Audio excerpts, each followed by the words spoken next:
Now we come to the two most important and controversial and difficult questions in all of Christian thought. First question, divine sovereignty and human freedom. Second question, the problem of evil. And these two questions arise out of the same fundamental biblical teaching. All Christians believe that God is sovereign. But if God is in charge, if he's in control of all things, then first, how does that not impinge on our freedom? How can we be truly free if God is ultimately responsible, if God's in charge of all things? But the question also goes the other way. If God is sovereign, if God's in charge, then how do our sinful actions, when we commit evil, how does that not implicate him? How is God not culpable for our sinful actions? So these two questions, human freedom and the problem of evil, arise from the same basic biblical teaching that God's in charge, that God is sovereign, that he's responsible for all things, that nothing escapes him. So we want to first talk about the first question, God's sovereignty and human freedom. And in this first lecture, I just want to define what we mean by human freedom.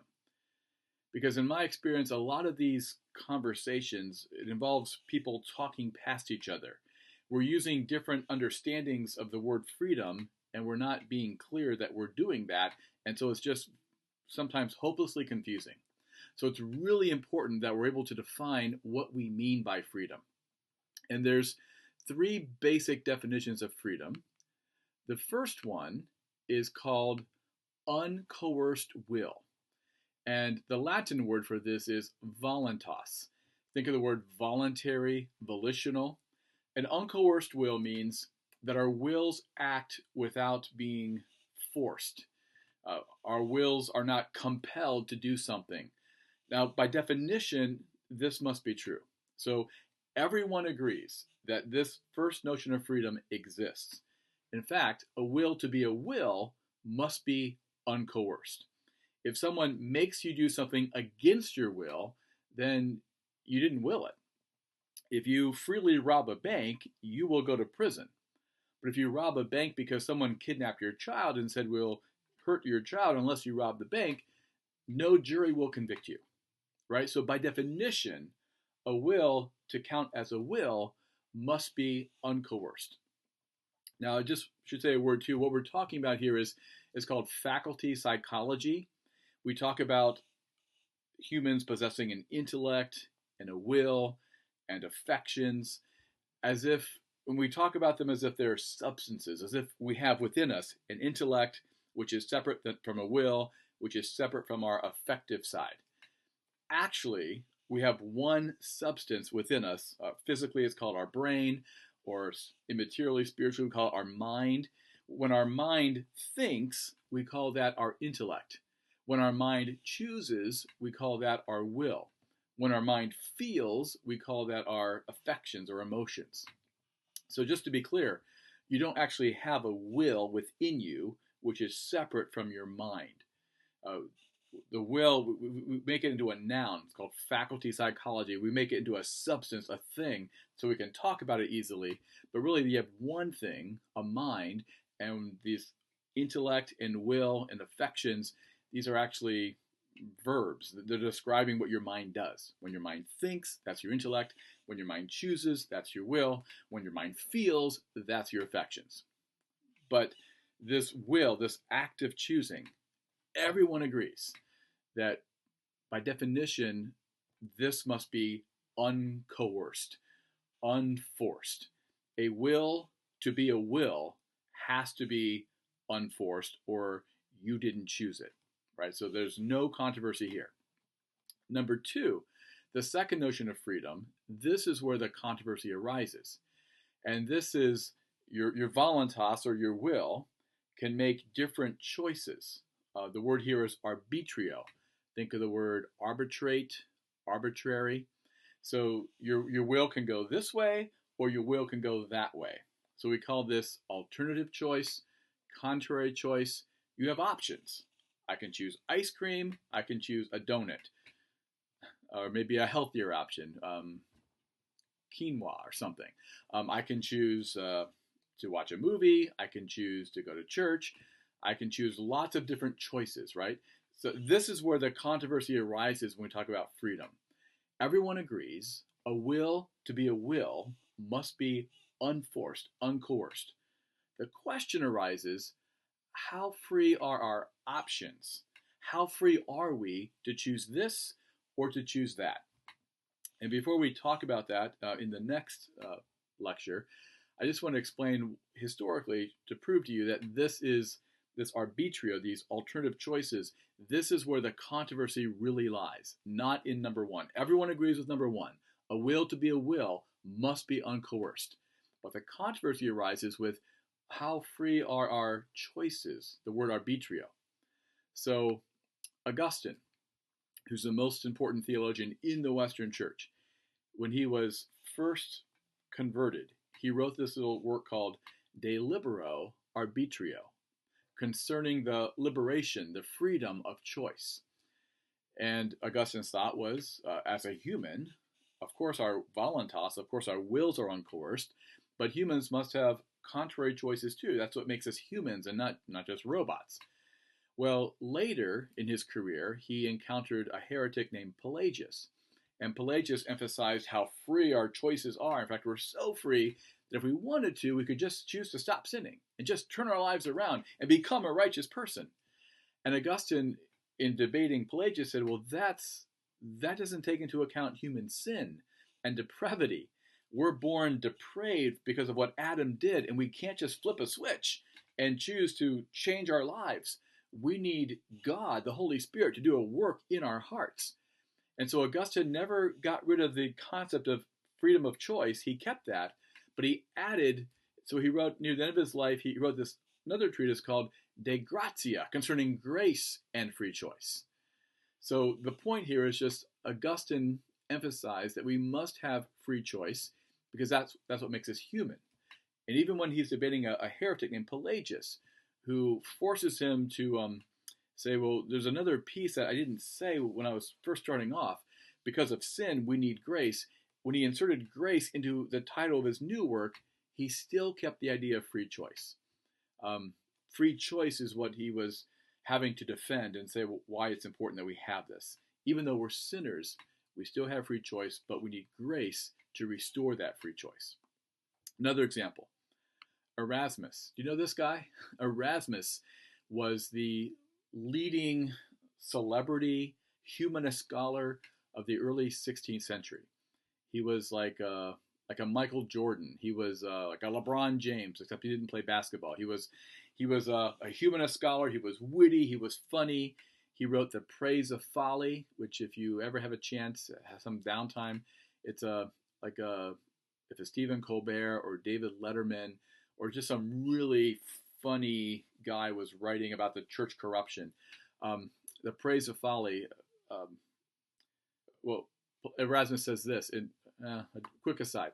In The Praise of Folly, folly is the court jester, right? And Erasmus says how people don't want to be foolish because foolishness is wrong. But think about it. Isn't it good to be foolish? Who's happier than a fool? He gives examples of, what about this beautiful young girl who has maybe just one blemish and all she can see is that one blemish, and so she thinks she's ugly?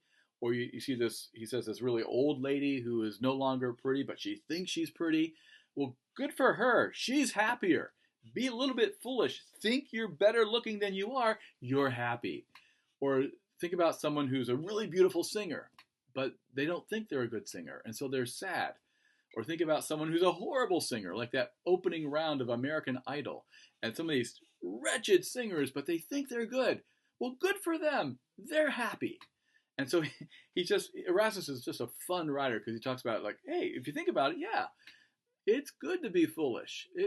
I'm happier when every now and then I see a picture of myself and think, oh, I look like that. If it's been a few months since I've seen a picture, I start to think I look kind of good. And then you see a picture like, oh, I guess that is me. And then you're sad for a while until you forget. Then you think you get a little bit foolish and think, oh, I think I do look good. And so it's good to be foolish, right? It's good to be a little bit unrealistic. You're happier. So that's how he starts the praise of folly. Okay, you've got a point. And then he talks about the church foolishness. There's a lot of corruption in the 16th century, right? There's a lot of priests that aren't allowed to marry, but they have children. There are a lot of monks who took the vow of poverty, but they're grossly overweight because they're always asking for handouts. Erasmus says they're called the solitaires, these monks, but that's ironic because when you go out in public, out in the village, they're the ones you're most likely to meet with a handout asking you for food. And so he's poking fun at the church corruption and how foolish it is.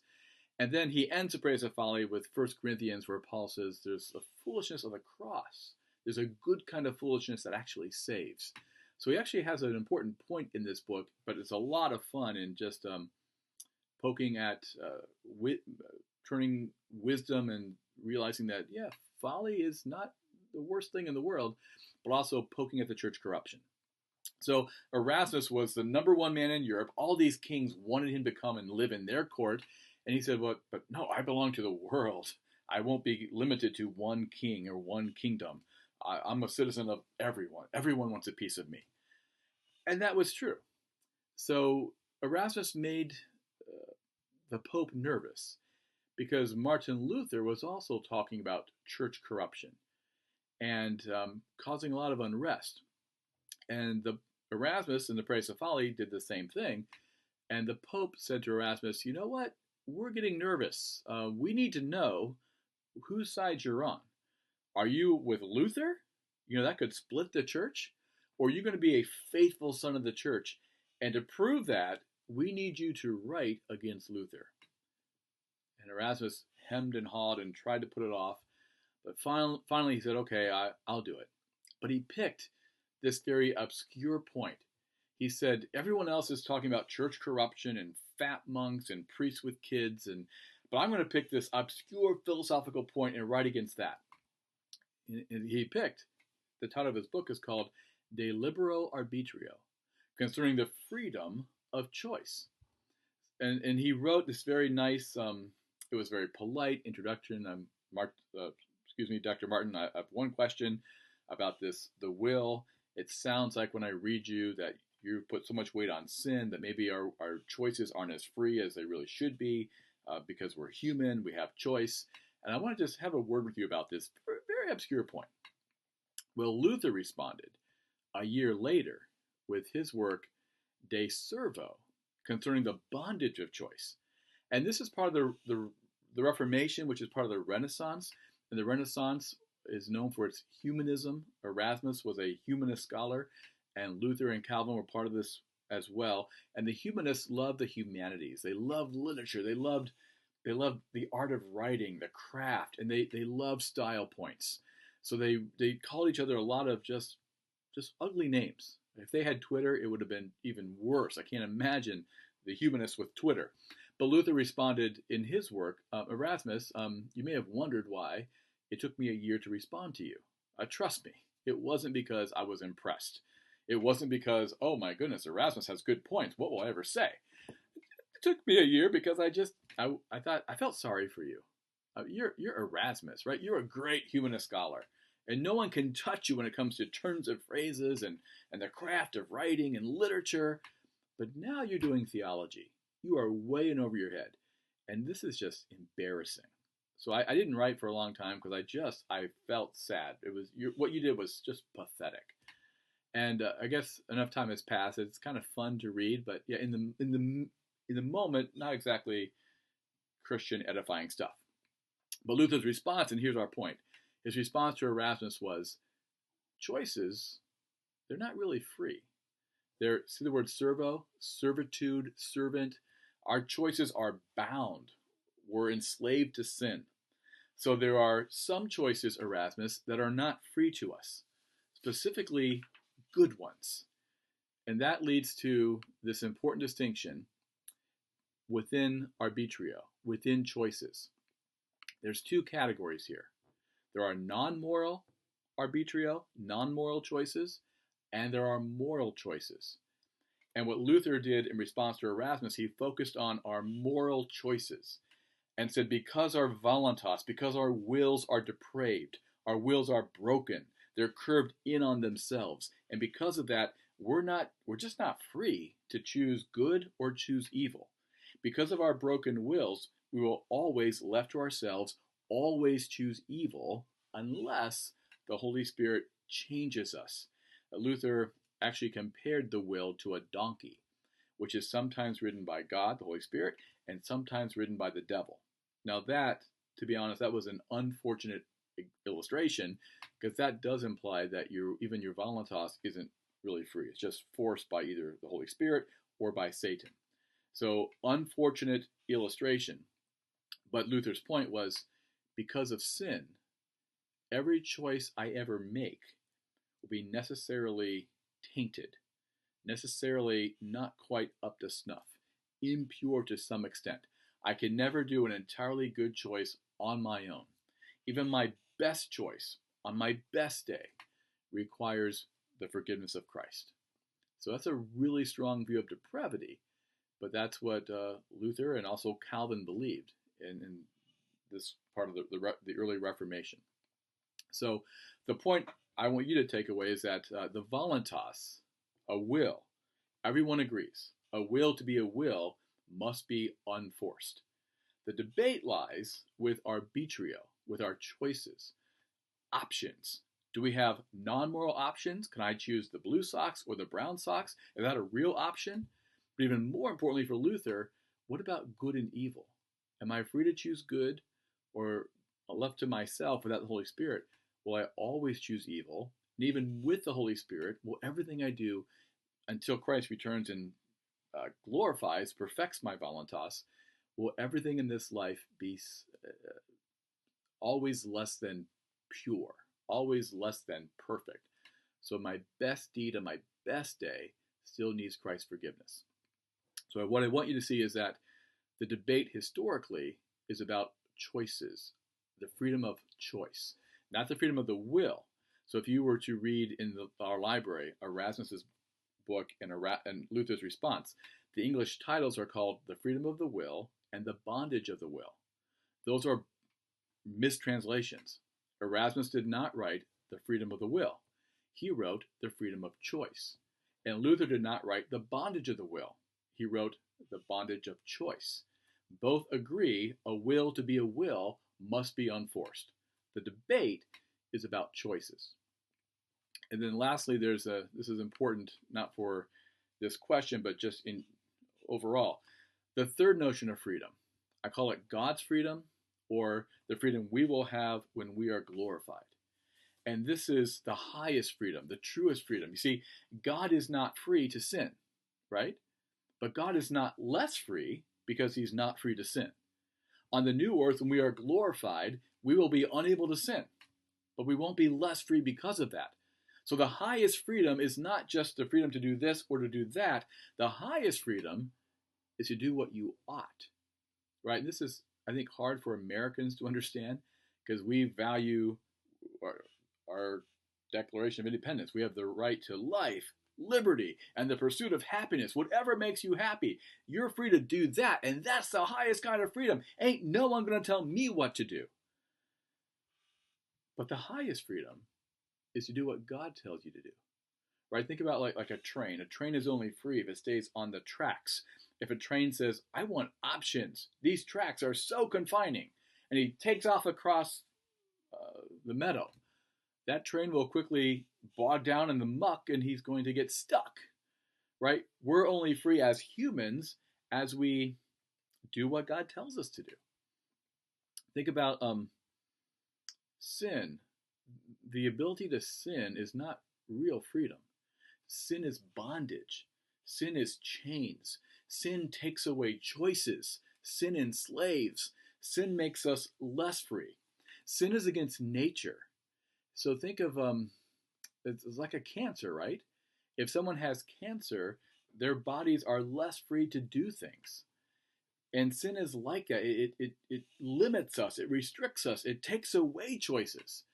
True freedom comes through discipline. True freedom comes from disciplining our bodies and our souls to do what we ought. Think about like I haven't disciplined my body to play basketball. LeBron James has. He's also much taller than me and much more athletic than me, but let's say all things being equal, which they're not. But LeBron James, why is he so free to play basketball?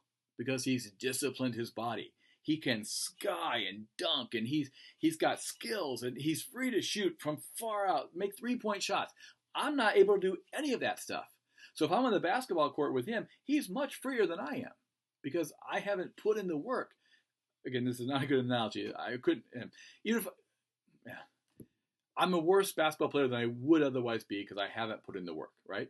If someone has skills, if they have natural talent, they still have to work at it, right? Whatever it is, if it's playing guitar, if it's any skill at all, if it's cooking, if it's working on your car, whatever skill you have to work at it. You have to discipline yourself to get good at that. And so true freedom is not just a freedom to sit on my couch and eat Cheetos and watch Netflix. True freedom is the freedom to do what you ought, to do what God says. It's not a sin to eat Cheetos or watch Netflix, but I'm saying that if that's all you do, right? If you just kind of throw away your life and I'm just going to be a lazy person, then that's not real freedom.